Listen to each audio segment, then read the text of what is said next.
What happens when the creator of the Rockford Files and the A-Team teams up with a network looking for its next big hit? The result was a show about a retired judge, a hot-headed ex-con, and a one-of-a-kind supercar. So how did this show go from promising new entry to a 3-season run that ended quietly and remembered mostly by devoted fans? Let's find out. This is the story of Hardcastle and McCormick.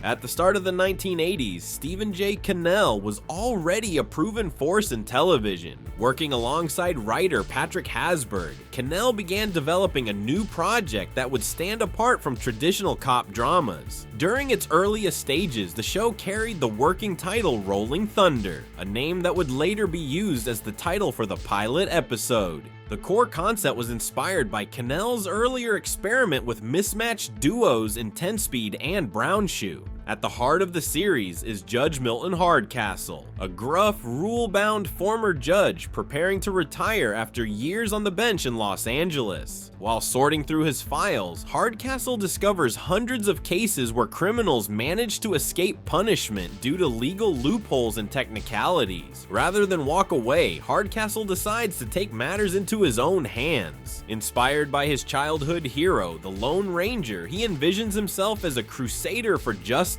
Enter Mark McCormick, a quick-witted, street-smart former race car driver who served time for stealing his car back from his ex. When McCormick appears before Hardcastle's bench after being caught stealing a sleek experimental sports car known as the Coyote, the judge sees an opportunity. Instead of sentencing him to prison, Hardcastle offers a radical deal: work alongside him in exchange for a second chance at life. Their first mission hits close to home, as it involves finding the murderer of McCormick's best friend, the very man who designed the Coyote. Reluctantly, McCormick agrees, setting the stage for a partnership built on shaky trust and mutual necessity. This pairing gave the show its distinct dynamic. Hardcastle provided experience and legal knowledge, while McCormick brought speed and a knack for thinking outside the law. The Coyote, on the other hand, quickly became more than just a plot device. It was the show's visual signature, a vivid red machine that fueled weekly high-octane chases and gave McCormick a chance to showcase his racing skills. In many ways, the Coyote was a third character, embodying the show's mix of action spectacle and cool 1980s style.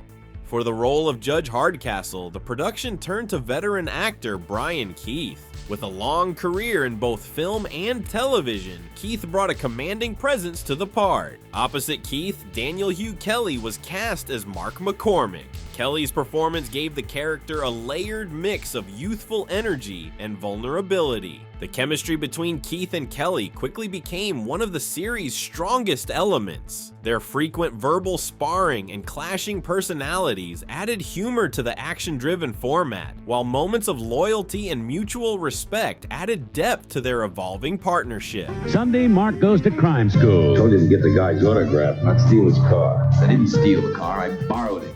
Hardcastle and McCormick was filmed primarily around Southern California, a location choice that gave the series its distinct visual character. Among its most iconic shooting locations was the Malibu estate that served as Hardcastle's home base, nicknamed Gull's Way in the series. The production quickly became known for its highly ambitious car stunts, which were central to the show's appeal. These scenes were often filmed on winding California roads or city streets. At the heart of this automotive spectacle was the Cody Coyote X, a vehicle that became almost as famous as the two lead characters. Over the course of 3 seasons, there were only about half a dozen custom-built or heavily modified cars used to bring the Coyote to life. This was a surprisingly small number considering other series like Knight Rider went through dozens of stunt vehicles. To make the most of their limited resources, the production relied on a total of 3 primary Coyotes, each built for a specific job.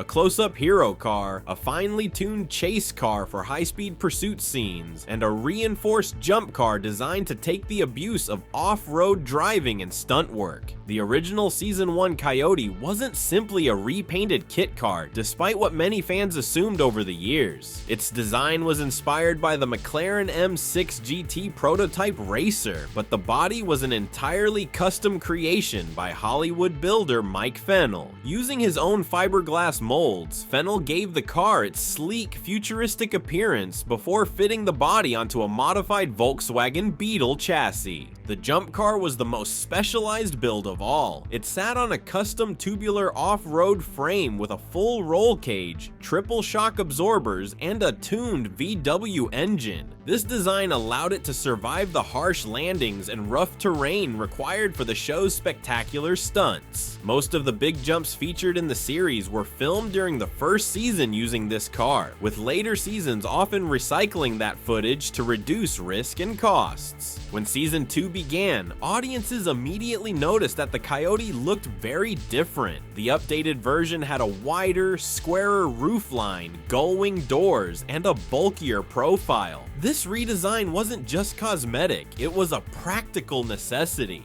Actor Brian Keith had struggled to get in and out of the low-slung Season 1 car, so the production rebuilt the vehicle on a DeLorean DMC-12, which sat higher and was easier for Keith to access. Even with the new platform, extensive custom bodywork was required to disguise its origins. Unique movie cars of Las Vegas handled this phase of production, using Fennell's original molds to maintain the Coyote's signature shape. The DeLorean-based Coyotes were heavier. This added weight gave them a distinct look on screen, and the stunt drivers had to adjust their techniques to manage the car's tendency to swing its rear end wide through corners. In total, very few Coyotes were ever completely destroyed. For a show with limited resources, the Coyote X represented remarkable craftsmanship and problem solving.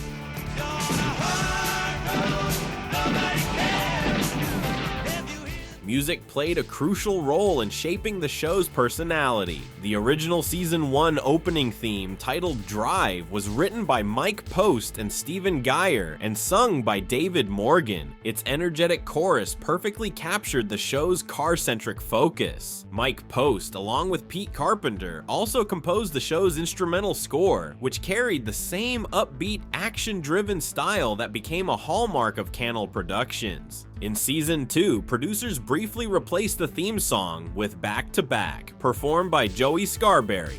However, fan backlash was immediate and intense. Responding to viewer demand, the original Drive theme was reinstated midway through Season 2, beginning with Episode 13, and remained through the end of the series. This rare mid-run reversal highlighted just how passionately fans felt about the show's identity. From out of the blue of the western sky comes an ABC premiere presentation. I'm gonna die! You're not gonna die. Most unlikely. When Hardcastle and McCormick debuted in the fall of '83, it quickly captured viewers' attention. The series was an immediate rating success, ranking as high as the number 15 show in the United States for the '83 to '84 television season. Audiences were drawn to its unique blend of vigilante action and buddy comedy banter. This combination helped make the show a standout part of ABC's primetime lineup and cemented its place as a quintessential 80s action series. Critical response, however, was far less enthusiastic. Some television reviewers dismissed the series as just another cops and robbers show with a flashy gimmick, arguing that it lacked the gravitas of more serious dramas. The formulaic structure, which nearly always included a climactic car chase and lighthearted comedic exchanges, caused some critics to overlook its charm. Despite this, fans of the genre embraced exactly those elements, praising the show for delivering many laughs and plenty of action week after week.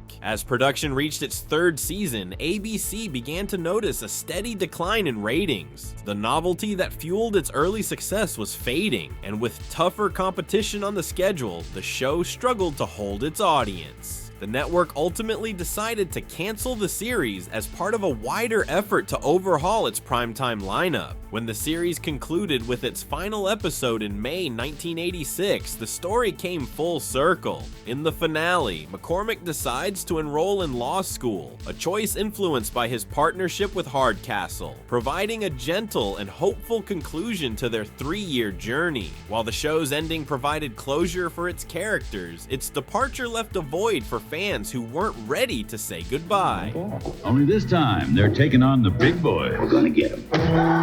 Why? Just because he called you a donkey? You can't sue a guy for telling the truth. After the series ended, the show found new life through home media releases. Visual Entertainment licensed the show for DVD, releasing all 3 seasons individually. Later, Visual Entertainment released Hardcastle and McCormick: The Complete Series, a comprehensive collection containing all 67 episodes across multiple discs. This release gave fans a simple way to own the entire show in one set, keeping the series accessible to both nostalgic viewers and new audiences. So how did Hardcastle and McCormick go from a promising new entry in ABC's lineup to a 3-season run that ended quietly, remembered mostly by devoted fans? In the end, it wasn't one dramatic moment that sealed its fate, but the gradual erosion of its audience as the network shifted focus elsewhere. And if you think this was a wild ride, just wait until you see what was going on behind the scenes of another Cannell series, one filled with crime, undercover work,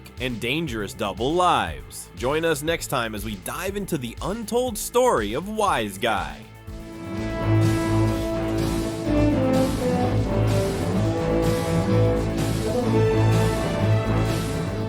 Thanks for watching, and don't forget to subscribe for more awesome content.